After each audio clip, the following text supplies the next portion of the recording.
guys, jadi di sini aku akan membahas mengenai managing files.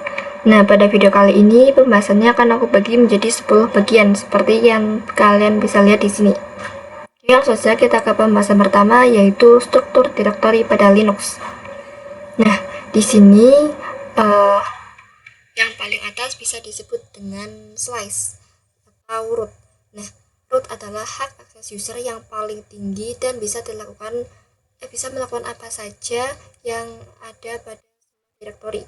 Nah, karena semua direktori berada di bawah root, untuk pemula kalian bisa mempelajari home directory terlebih dahulu dan bisa mempelajari yang USR atau user terlebih dahulu. USR merupakan direktori yang digunakan untuk menyimpan aplikasi. Jadi kalau di Windows itu bisa sama dengan program files. Nah, di file kalian bisa ke local disk, lalu kalian bisa lihat di sini ada program files. Nah, berarti si user atau USR itu seperti ini pada Windows. Selain USR atau user, di Linux juga ada yang namanya home directory. Nah, home ini adalah direktori yang ada pada setiap user yang ada di Linux. Nah, terus selanjutnya ada etc directory yang tidak ada di sini. Nah, etc ini berfungsi untuk menyimpan seluruh konfigurasi pada Linux. Saat kalian membuka file, maka secara otomatis kalian ini akan berada pada home directory. Nah, di home directory ini ada beberapa directory lain seperti desktop, documents, downloads, dan lain-lain. Nah, untuk melihat user yang ada pada directory home, kita harus masuk ke directory root terlebih dahulu. Kalian bisa klik other locations, lalu kalian klik di sini. Nah, di sini adalah file-file yang akan kita pelajari. Lalu kalian bisa klik home. Nah, lalu di sini adalah username saya, yaitu Lutfi. Di sini saat membuat user baru seperti user test pada Linux, maka dia akan membetulkan user test di sini. Nah, untuk mengecek parent directory, kalian bisa klik icon titik 3 di sini, lalu ke properties. Nah, bisa dilihat di sini bahwa parent foldernya adalah slice atau root. Nah, parent home-nya ini tidak bisa terlihat karena sekarang saya berada di home. Sedangkan ini memperlihatkan folder di atas kita. Jadi untuk melihat directory home pada parent folder, kita harus masuk lagi ke directory yang ada pada home. Nah, di sini kita bisa klik lalu ke icon titik di sini, lalu ke properties. Nah, di sini bisa terlihat bahwa parent foldernya adalah home. Karena saya berada di Lutfi, maka seharusnya saya berada di home Lutfi. Lalu kita ke pembahasan selanjutnya, yaitu mengenai navigasi path. Nah, pada navigasi path ini kita akan mempelajari mengenai basic command atau perintah dasar yang sering digunakan di Linux. Jadi, ini merupakan perintah dasar yang kita gunakan pada CLI karena kita akan mengkonfigurasi lab dengan CLI. Nah, kita mulai dari hal yang paling dasar terlebih dahulu, yaitu perintah cd untuk mengganti direktori. Lalu perintah pwd untuk melihat direktori saat ini. Lalu perintah ls untuk melihat file apa saja yang ada pada setiap direktori. Nah, langsung saja kita coba. Saya di sini akan masuk ke root. Lalu di file kalian bisa klik yang other locations. Lalu kalian bisa klik lambang slice di sini. Lalu pada terminal kita bisa ketikkan perintah su. Masukkan password. Oke, di sini kalian bisa memilih folder root. Maka pada terminal kalian bisa ketikkan terlebih dahulu cd slice root. Lalu untuk melihat filenya di terminal kalian bisa ketikkan ls seperti yang sudah saya jelaskan tadi. Nah, di sini tidak menampilkan output apapun karena pada file Qt sendiri tidak memiliki file. Jadi di sini pun tidak akan menampilkan output apapun. Nah, lalu saya akan masuk ke home directory. Nah, caranya kita bisa ketikkan cd slice home. Oke, di sini saya akan ketikkan ls. Maka di sini akan muncul folder Lutfi. Nah, untuk memastikannya kita bisa ke home. Nah, di sini benar ya terdapat folder yang bernama Lutfi. Lalu saya akan masuk ke root. Kalian bisa ketikkan cd slice. Lalu enter. Nah, lalu di sini saya akan melihat file apa saja yang ada pada root. Ini terdapat beberapa file. Lalu di sini kita akan memastikannya. Nah, pada file root ini benar ya terdapat banyak sekali file, yaitu seperti bin, etc. Di sini ya, seperti sini seperti yang kalian bisa lihat. Nah, caranya agar kalian bisa masuk ke direktori lain, kalian bisa ketikkan cd slice, lalu di sini kalian bisa ketikkan ke direktori mana kalian akan pergi. Nah, di sini contohnya saya akan pergi ke direktori run. Nah, di sini bisa saya ketikkan cd spasi slice run. Nah, bisa dilihat di sini bahwa saya sudah berada di direktori run. Lalu kita ke pembahasan selanjutnya, yaitu mengenai absolute dan relatif path. Nah, kenapa sih kita harus menggunakan absolute atau relatif? Nah, di sini absolute path tersendiri adalah memasukkan nama direktorinya diawali dengan tanda slice, dan sedangkan relatif itu memasukkan nama direktorinya tanpa diawali dengan tanda slice. Di sini jika saya di direktori home akan pergi ke direktori bin atau lib, saya harus memberikan perintahnya menggunakan tanda root pada awalnya, jadi slice home, slice bin gitu ya. Lalu karena bin dan lib ini terhalangi oleh USR atau user, kita membutuhkan command root untuk langsung memasuki bin. Jika saya sedang berada pada direktori user dan ingin masuk ke bin atau lab, saya tidak perlu mengawali dengan tanda root. Jadi jika dari home akan ke bin, saya harus menggunakan absolute. Jika dari USR in ke bin, saya akan menggunakan relatif. Jadi seperti itu ya. Langsung kita praktekkan saja. Pertama kali kalian membuka file, biasanya kalian akan diarahkan ke home directory terlebih dahulu. Nah, di sini kita bisa ketikkan ls. Nah, pada home directory ini terdapat beberapa folder seperti desktop, documents yang sama seperti di sini. Lalu saya akan memasuki directory root. Di sini kalian bisa klik yang other locations, lalu pilih icon slice ini. Nah, lalu pada terminal kalian bisa ketikkan sudo. Lalu kalian bisa ketikkan cd slice. Nah, di sini saya sudah ke root. Lalu di sini saya akan mempraktikkan absolute terlebih dahulu. Nah, saya akan masuk ke folder etc. Nah, lalu di sini saya akan masuk ke folder apache 2. Di sini kita bisa ketikkan cd slice etc slice apache 2. Lalu ketikkan pwd. Di sini saya sudah berada pada folder Apache. Lalu saya akan mencoba masuk ke folder Apache menggunakan cara relatif. Nah, kita bisa ketikkan cd terlebih dahulu, cd slice. Lalu di sini saya akan ketikkan cd apache. Nah, di sini menampilkan output no such file or directory. Nah, bisa disimpulkan di sini bahwa jika kalian ingin masuk ke Apache 2 dengan menggunakan relative path, maka kalian harus masuk terlebih dahulu ke etc. Nah, jadi di sini saya akan ketikkan di etc, lalu enter. Lalu di sini saya akan ketikkan cd apache 2. Ini bisa kalian lihat bahwa saya sudah bisa masuk ke. Lalu kita ke pembahasan selanjutnya mengenai special karakter. Nah, bisa kalian di sini ada sebuah lambang atau tanda melengkung seperti ini. Nah, tanda lengkung ini menandakan bahwa kita sedang berada pada home directory. Nah, untuk mengeceknya kita bisa ketikkan pwd.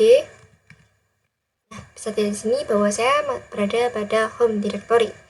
Nah, lalu jika saya akan ke directory root, maka saya bisa ketikkan su. Masukkan password. Lalu di sini bisa terlihat bahwa saya sudah berada pada home Lutfi. Di sini tidak ada lambang melengkung di depannya karena directory root ini bukan home Lutfi. Home directory root itu ada pada directory yang namanya adalah root. Di sini kita bisa ketikkan cd /root, lalu enter. Nah, di sini lengkungannya sudah muncul, maka saya sudah berada pada home directory root. Nah, kita bisa mengeceknya dengan ketikan pwd. Nah, ini bisa terlihat ya bahwa saya sudah berada di home directory. Selanjutnya ada karakter $. Sebentar, saya exit dulu. Nah, di sini bisa lihat bahwa ada tanda $. Nah, tanda $. Ini melambangkan kita berada pada hak user. Jadi, jika lambang $-nya masih ada, maka kita tidak bisa mendapatkan hak akses sepenuhnya. Lalu ada yang dinamai lambang pagar. Nah, seperti ini. Lambang pagar ini adalah lambang dari root. Nah, saya di sini akan masuk ke root bisa dengan ketikan su, lalu masukkan password dan ketikan cd size. Nah, lalu bisa dilihat di sini bahwa ada tanda pagar. Nah, menandakan bahwa saya sudah berada pada root dan mendapatkan hak akses penuh. Selanjutnya ada lambang titik. Lambang titik ini menandakan directory sekarang. Jika saya ketikkan ls, itu berarti saya ingin memperlihatkan file pada directory sekarang. Nah, di sini saya sudah bisa masuk ke root. Lalu saya ketikkan ls. Lalu di sini saya akan masuk ke etc. Ada lambang titik 2 seperti ini. Nah, lambang titik 2 ini melambangkan parent directory atau directory sebelumnya. Jadi, directory sebelum etc adalah root. Lalu saya akan masuk ke directory yang ada pada etc dengan mengetik ls. Di sini bisa terlihat bahwa ada directory apache 2. Lalu di sini saya akan masuk ke apache 2. Bisa ketikkan dengan cd apache 2. Lalu di sini saya akan ketikkan pwd. Nah, bisa kalian lihat di sini bahwa saya sudah berada pada directory apache. Lalu parent directory apache adalah etc. Jadi akan saya ketikkan cd.2. Enter. Nah, seperti yang kalian bisa lihat di sini, saya sudah kembali ke directory etc. Lalu kita ke pembahasan selanjutnya mengenai perintah ls advance. Nah, ls advance ini akan memperlihatkan lebih detail dibandingkan ls biasa. Nah, caranya kita akan ketikkan ls. Nah, maka di sini akan menampilkan folder seperti ini, seperti desktop, dokumen, dan downloads. Nah, jika saya ketikkan ls -a, maka kalian bisa lihat di sini terdapat banyak file selain desktop, dokumen, dan lain-lain. Nah, di sini terdapat beberapa file yang depannya itu ada titiknya. Nah, jika ada file seperti ini, maka ini dinamakan sebagai hidden files atau files yang tersembunyi. Lalu saya bisa ketikkan -l. Nah, ls-l ini berfungsi untuk memperlihatkan setiap detail pada file atau directory. Bisa kita enter. Nah, di sini bisa terlihat bahwa ada tanggal yang merupakan tanggal terakhir diakses atau tanggal terakhir dibuat. Nah, jadi karena saya baru membuatnya hari ini, maka membuatnya kemarin, maka tampil dan tidak pernah membuka kembali, maka tanggalnya itu sama semua, yaitu 4 Agustus. Lalu kalian juga bisa menggabungkan perintah-perintah ini untuk melihat keduanya, yaitu kalian bisa melihat hidden files beserta tanggalnya juga. Bisa ketikkan seperti ini, ls -la. Lalu kita enter.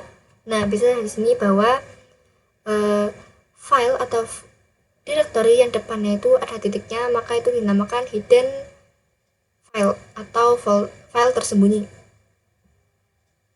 Ini juga ada tanggalnya, yaitu seal dari perintah ls-min-l tadi. Lalu kita ke pembahasan selanjutnya, yaitu membuat file dengan perintah touch. Nah, di sini saya sudah berada pada home directory, lalu saya akan mengecek apa saja file yang ada pada directory ini. Nah, cara mengeceknya dengan mengetikkan ls seperti biasa. Lalu ini adalah directory apa saja yang ada pada home. Nah, lalu untuk membuat file kita bisa ketikkan touch. Ini saya akan menamainya dengan halo1. Jangan lupa ditambahkan .txt. Lalu enter. Lalu di sini untuk melihat apakah filenya sudah berhasil dibuat atau belum dengan mengetikkan ls lagi. Nah, bisa terlihat di sini bahwa filenya sudah jadi dan terletak di home directory, itu halo1.txt. Di sini saya akan membuat 3 file. Nah, di sini saya sudah berhasil membuat 3 file. Lalu untuk mengecek filenya apakah sudah ada pada home, kalian bisa klik yang ini. Nah, di sini sudah berhasil ya, sudah ada file halo1, halo2 dan halo3. Lalu saya akan membuat filenya dengan absolute, seperti untuk memasukkan file ke folder dokumen tanpa masuk ke dalam folder dokumen. Nah, caranya kita bisa ketikkan touch, nama foldernya adalah dokumen, lalu slice di dot enter.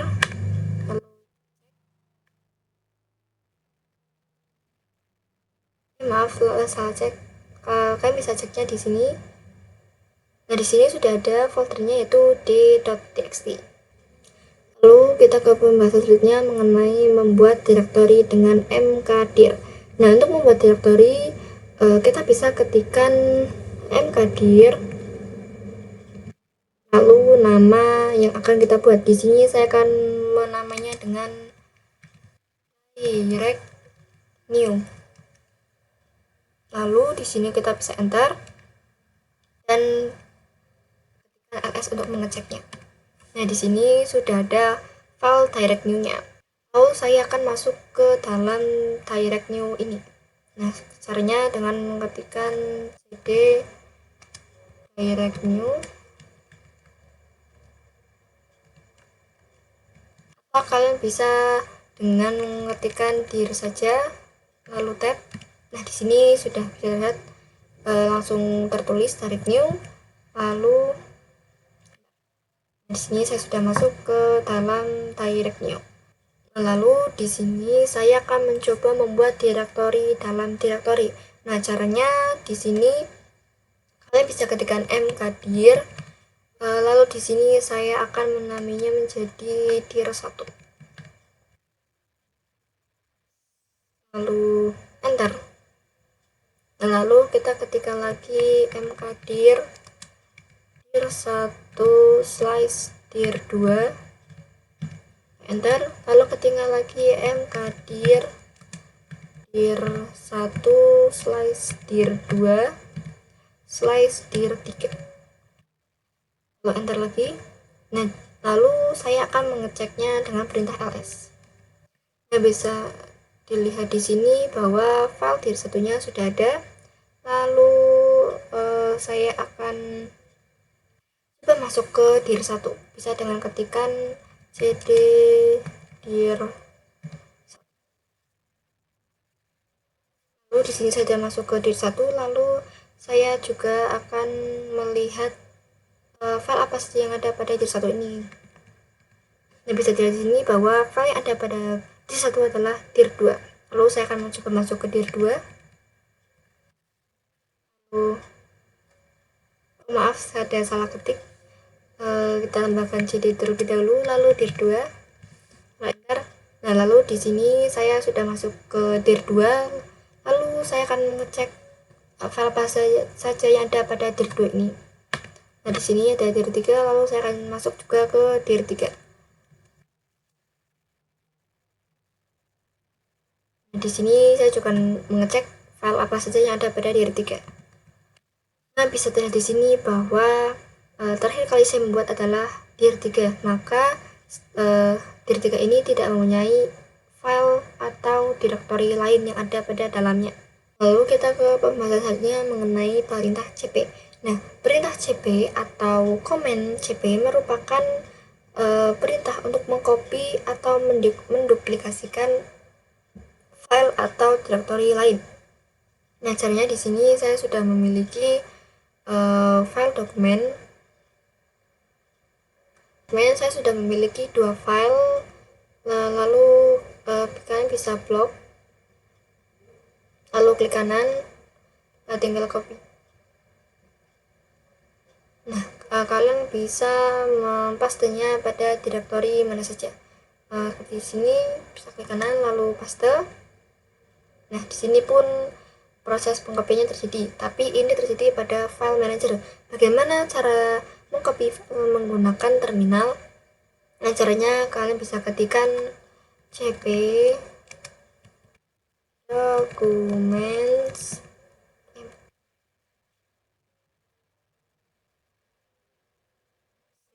Nah, nama filenya tadi yang akan saya kopikan yaitu halo3txt.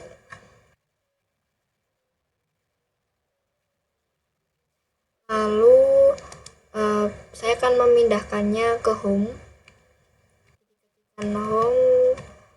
/Lutfi, lalu enter. Nah, di sini saya akan coba cek ke file manager apakah sudah tercopy belum. Nah, bisa terlihat di sini bahwa file halo3-nya sudah tercopy ke dalam directory home. Nah, lalu jika kalian ingin mengcopy semua filenya, tidak usah satu persatu, kalian bisa ketikkan cp halo1.txt halo2.txt halo3.txt. Lalu di sini saya akan mengarahkannya pastinya ke desktop. Enter. Lalu di sini saya akan mencoba melihat.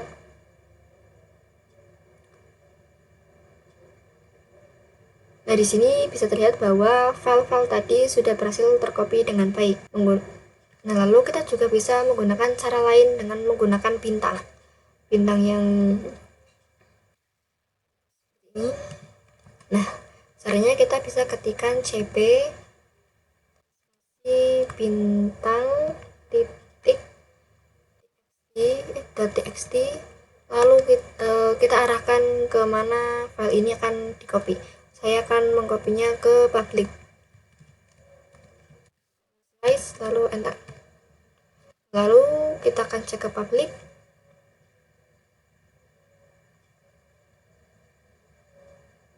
Nah, di sini bisa terlihat bahwa file-filenya sudah ada atau sudah tercopy dengan baik.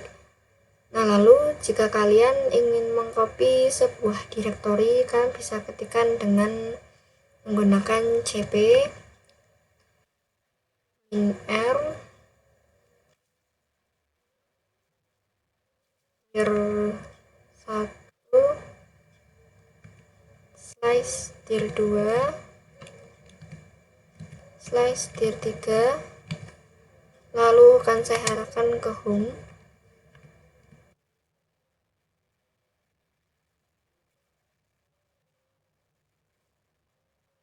Enter. Nah, di sini kita cek lagi. Sudah ada dir1, dir2-nya, dir2 dan dir3. Ini berarti kopian kita pun sudah berhasil. Lalu kita ke perintah mv. Nah, apa itu sih perintah mv? Perintah mv merupakan sebuah komen atau perintah untuk merename suatu file atau directory. Nah, perintah ini juga bisa digunakan untuk memindahkan file. Nah, saya akan clear terlebih dahulu. Nah, di sini saya akan merename file halo1 tadi dengan menggantinya menjadi replace. Nah, lalu di sini saya bisa ketik ketikkan mv lalu halo atau filenya .txt, lalu kita bisa menuliskannya menjadi nama baru. Di sini saya akan menamainya replace.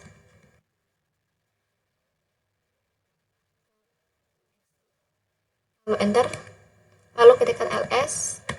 Nah, di sini bisa terlihat bahwa filenya yaitu halo1 sudah terganti menjadi replace.txt. Lalu untuk memindahkan file kita bisa ketikkan mv, lalu saya akan memindahkan file halo2 yang ada di documents.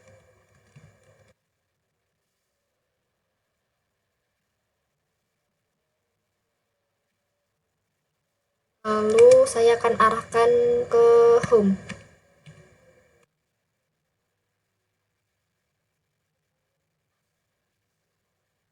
Atau bisa menggunakan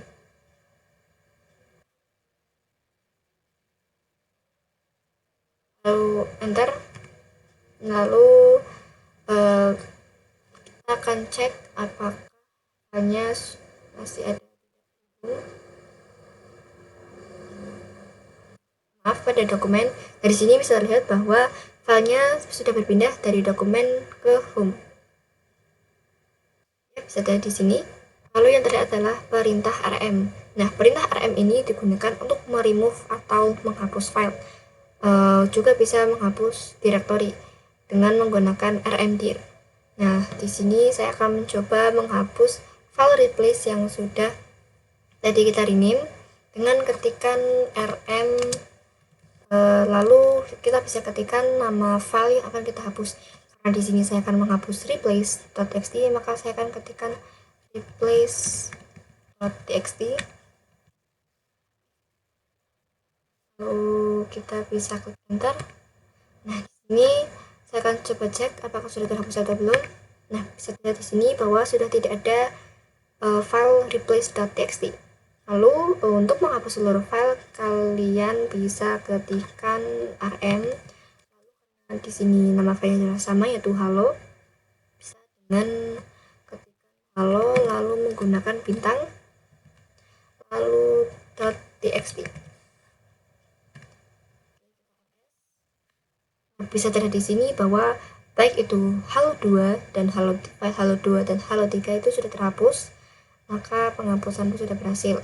Nah, lalu di sini saya akan menghapus directory, yaitu di sini saya akan menghapus direct new yang sudah saya buat tadi. Caranya yaitu dengan ketikan rmdir, lalu ketikan directory yang akan kita hapus. Di sini saya akan menghapus direct new. Oke, di sini saya akan klik enter. Kita cek terhapus ya teman-teman. Lalu di sini saya akan menghapus directory 1, yaitu dir1. Ini saya akan ketikkan dir1.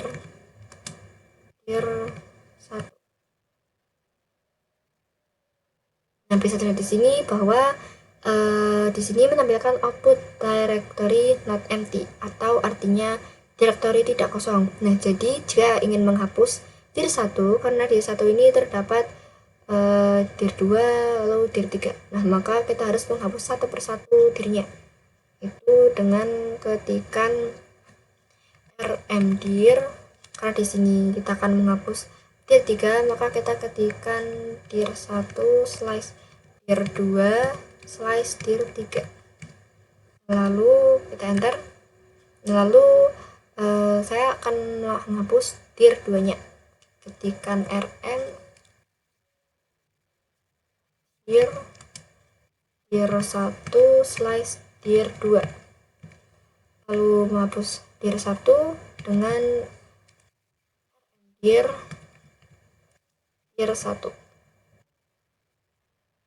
lalu enter. Lalu di sini saya akan ketikkan ls.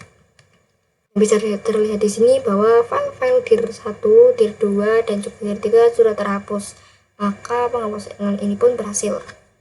Sekian pembahasan pada video kali ini. Jangan lupa like, comment, dan subscribe ya. Bye.